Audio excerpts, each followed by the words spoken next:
Laurent Dupin, zdnet.fr pour la rubrique entreprise, mais aussi pour le blog Entre les lignes, un blog qui va vous emmener faire une petite visite d'un endroit particulier de la convention VOIP 2006 qui attire tous les regards. Une pièce technologique où nous allons avoir les explications de monsieur Saïd El Ketrani. Bonjour monsieur El Ketrani, vous êtes directeur général d'Ilexia et vous avez un outil sur le salon de convention VOIP assez intéressant qui en fait c'est censé nous expliquer comment tous les acteurs de la VOIP sont interopérables. C'est bien ça? Voilà, exactement. Donc je vais vous expliquer en gros en quoi consiste tout cet espace de test. En fait, ce qui se passe, c'est qu'on a mis en place tout un tas d'IPPBX différents du marché. Ils sont dans cette pièce, on va aller la voir après. Bien sûr. Donc on a ici un IPPBX qu'on appelle open source qui s'appelle Asterisk. Ensuite, il y a du Nortel Succession 1000 release 4.5, donc fabricant de PBX traditionnels avec des nouvelles solutions d'IPPBX. Cisco Call Manager que tout le monde connaît en 5.0. Avaya Multivantage G350. Alcatel Omni PCX Entreprise. On a des passerelles audio code. Tous ces systèmes-là. Alors évidemment, il y a aussi Microsoft qui est éditeur logiciel. N'oublions pas Microsoft qui désormais est dans la partie de la téléphonie. Et aussi une plateforme opérateur que tout le monde utilise sans le savoir aujourd'hui, qui est à la base des offres Freebox, AOLbox, etc., qui est la solution Sirpac Thomson. En fait, votre objectif est de montrer que si sur le papier ces solutions sont dites interopérables, elles ne le sont pas dans les faits, et il faut faire quand même quelque chose pour les rendre interopérables. En fait, pas exactement. Elles sont interopérables sur le papier. Toutes disent, sans donner de détails, qu'elles sont compatibles SIP, par exemple, ou compatibles H323. Ce sont des normes. Bonjour. En fait, elles sont toutes compatibles sur le papier. Nous, on a joué le jeu. On s'est dit... Vous avez testé? Nous, on a testé en allant au-delà des IPPX. On a interconnecté ces objets-là avec une plateforme opérateur, d'accord, qui, elle, va interconnecter tous ces équipements à travers elle-même. Alors on va rentrer peut-être dans le QG justement, ça sera encore plus parlant. Hein, alors, juste pour terminer, la dernière couche, tout ce qu'on a autour de l'espace test, on a des postes qui sont gérés par chacun des On les voit ici, hein, des voilà, postes qui sont disponibles sur les tables, ça clignote, il y a des appels entrants peut-être.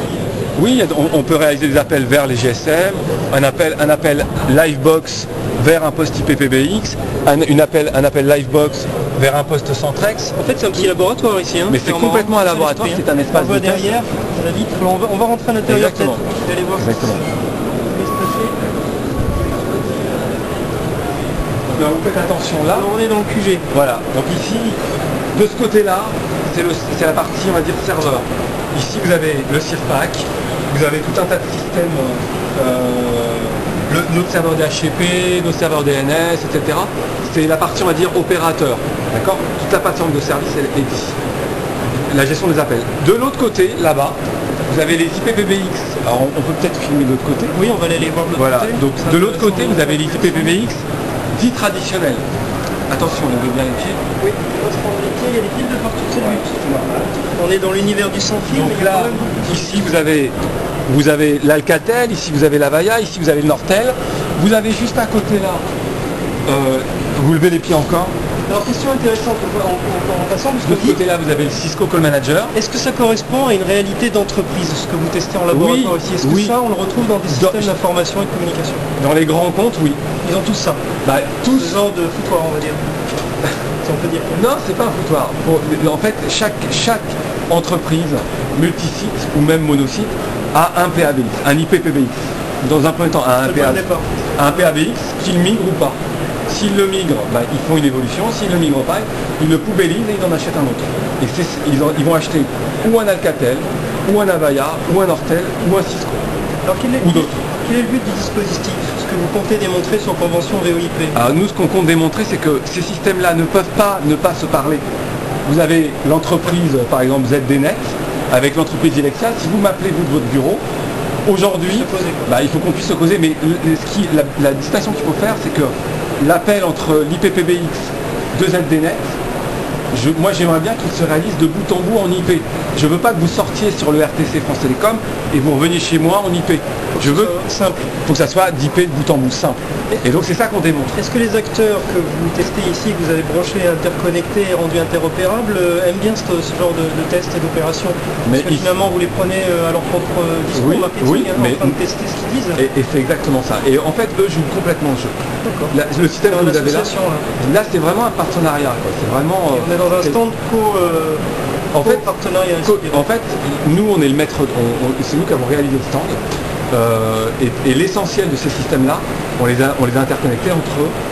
C'est nous qui les avons interopérés entre eux. Pour finir, le test se passe bien? Le test, alors, le test se passe correctement. On a réalisé un certain nombre d'appels. On n'avait pas du tout l'ambition de réaliser que tous les appels fonctionnent. Et tous en même temps? Tous en même temps et tous dans tous les sens. C'était pas l'objectif. L'objectif c'était de montrer que ça interopère, mais que certains scénarios d'appel n'interopèrent pas. Et donc en fait, il y a tout un encore du travail à faire pour les uns et pour les autres, pour le South Switch, pour l'IPPBX. Oui, voilà, donc c'est vraiment l'objectif de cette opération. Ok, monsieur El Ketrani, merci pour la visite. Je vous en prie. Au revoir. Au revoir.